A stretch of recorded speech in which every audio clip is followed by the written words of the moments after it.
YouTube channel में आप सभी का स्वागत है। इस मंच के माध्यम से हम प्रेरणादायक प्रसंग द्वारा संदेश देना चाहते हैं कि अन्नदाता ने ऐसा कुछ क्या कहा जिस पर जन्मदाता ने उसे चुनौतियों का सामना करने की सलाह दी। इस तरीके से हम जानते हैं कि अन्नदाता एक चींटी से लेकर के बड़े जानवर, पक्षियों, राजा, रंक फकीर तक के लिए अन्न, दाल, फल, सब्जियों आदि की व्यवस्था करता है।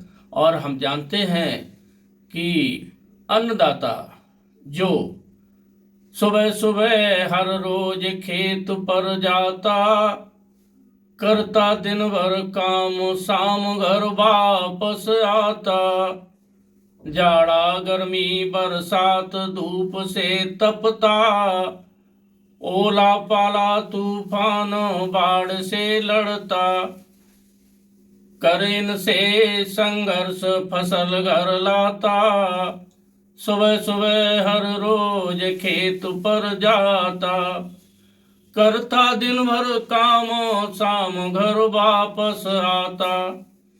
इस तरीके से अन्नदाता जो हमारा एक किसान भाई, वो प्रतिवर्ष अपनी फसलों के लिए हर बार एक नई ऊर्जा के साथ उनकी जुताई, गुड़ाई, बुवाई से लेकर के कटाई तक अच्छी देखभाल करता, परंतु फिर भी कोई न कोई ऐसा कारण बन जाता।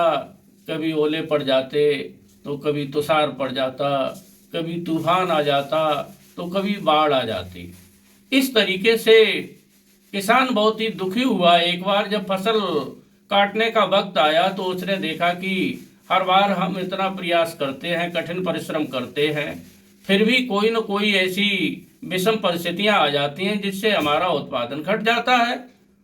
तो उस दिन किसान थोड़ा क्रोध में था और उसने भगवान से शिकायत के लहजे में आसमान की तरफ देखा और कहा कि हे भगवान, आप हम किसानों के साथ ऐसा अन्याय क्यों करते हैं? हम लोग बहुत परिश्रम करते हैं, फिर भी उत्पादन बढ़िया नहीं होता है।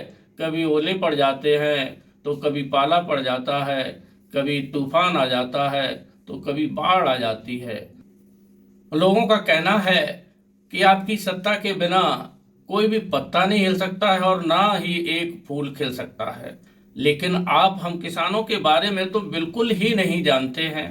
आपको नहीं मालूम है कि हमारी फसल को ओले, पाले, तुषार, आंधी, बाढ़ की तो कोई ज़रूरत नहीं होती है, लेकिन फिर भी आप ऐसी विषम परिस्थितियां ला देते हैं जिससे हमारा उत्पादन घट जाता है। अगर ये शक्तियां आप मुझे दे दें तो हम अन्न के भंडार लगा सकते हैं। भगवान उसकी बात को सुन रहे थे। वो सामने प्रकट हुए और कहा कि कहिए बस क्या बात है। तो उसने कहा कि भगवान, आप हमें ऐसी शक्तियां दे दें जिससे ये आंधी, पानी, ओला, पाला, बाढ़, ये शक्तियां ना आए तो हम बहुत अच्छी फसल कर सकता हूं और अन्न के भंडार लगा सकता हूं। तो भगवान ने प्रसन्न होकर के कहा कि ठीक है, ये शक्तियां हम तुम्हें देते हैं और जब तुम चाहो उनका प्रयोग करो और हम इसमें कोई भी दखल नहीं देंगे। भगवान अंतर्ध्यान हो गए। किसान बहुत प्रसन्न हुआ, अपने घर आया। उस वर्ष उसने खेत की अच्छी तैयारी की और गेहूं की फसल की बुवाई कर दी। और इस तरीके से जब उसे ज़रूरत होती पानी की तो पानी का मौसम बन जाता, और जब उसे धूप की ज़रूरत होती तो धूप आ जाती। इस तरीके से उसने जो विषम परिस्थितियां थीं उन्हें अपनी फसल के पास नहीं आने दिया। उस वर्ष फसल बहुत अच्छी थी, हरी भरी लहला रही थी। किसान बहुत प्रसन्न था और वो एक दिन कहने लगा कि अब मैं सबूत के साथ भगवान से कह दूंगा कि देखिए, ये शक्तियां हमारे पास थीं और मैंने अन्न के भंडार लगा दिए। कुछ समय पश्चात फसल पकने का समय आया। किसान अपने खेत पर गया। उसने गेहूं की बालों को देखा तो उसमें जो है कोई भी दाने नहीं थे। किसान बहुत दुखी हुआ और सिर पीट कर रोने लगा। फिर वो कहने लगा कि हे भगवान, आपने किस जन्म का हमें ये कष्ट दिया है? आपने तो बिल्कुल ही हमारे साथ कुछ भी नहीं अच्छा किया। हमारी फसल बिल्कुल पैदा नहीं हुई है और हमने तो कोई भी ऐसी विषम परिस्थितियां अपनी फसल के लिए होने ही नहीं दी। तो भगवान इस बात को सुन रहे थे।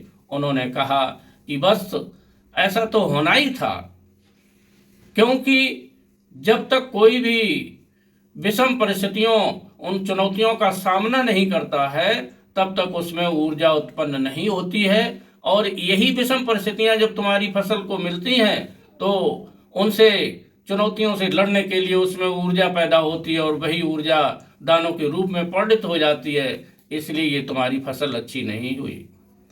तो हम जानते हैं कि अगर सोने में सड़ने वाला लाने के लिए हमें उसको तपाना पड़ता है, आग में गलाना पड़ता है, और उसके बाद हथौड़ी की चोट से उसमें निखार आता है, तब कहीं स्वर्णिम आभा आती है, उसमें निखार आता है, उसमें चमक आती है। और तो और 100% शुद्ध कार्बन को उच्च ताप और दाब पर रखने पर उसमें हीरा बन जाता है। और हीरा तो संसार की बहुमूल्य वस्तु है, वो बहुमूल्य रत्न है। इससे ये संदेश मिलता है कि जो भी इन विषम परिस्थितियों का सामना करते हैं, उन चुनौतियों का सामना करते हैं, उनमें निखार आता है, उनमें चमक आती है, और वो महान बनते हैं। हम जानते हैं कि परिश्रमेण ही सिद्ध्यन्ति कार्याण न मनोरथा नई सुप्तस्य सिंहस्य प्रवसन्ति मुखे मृगा।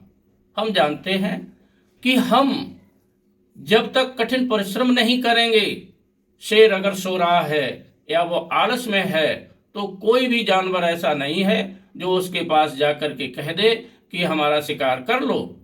और हमारे मनोरथ से कोई भी काम नहीं बनेगा जब तक हम कठिन परिश्रम नहीं करेंगे।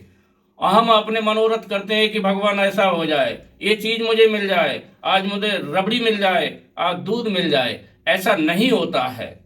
मनोरथ करने से कार्य की सिद्धि नहीं होती है, और परिश्रम से ही कार्य की सिद्धि होती है। हम उस कार्य को सही अंजाम दे पाते हैं, हम अपने लक्ष्य तक पहुंच जाते हैं।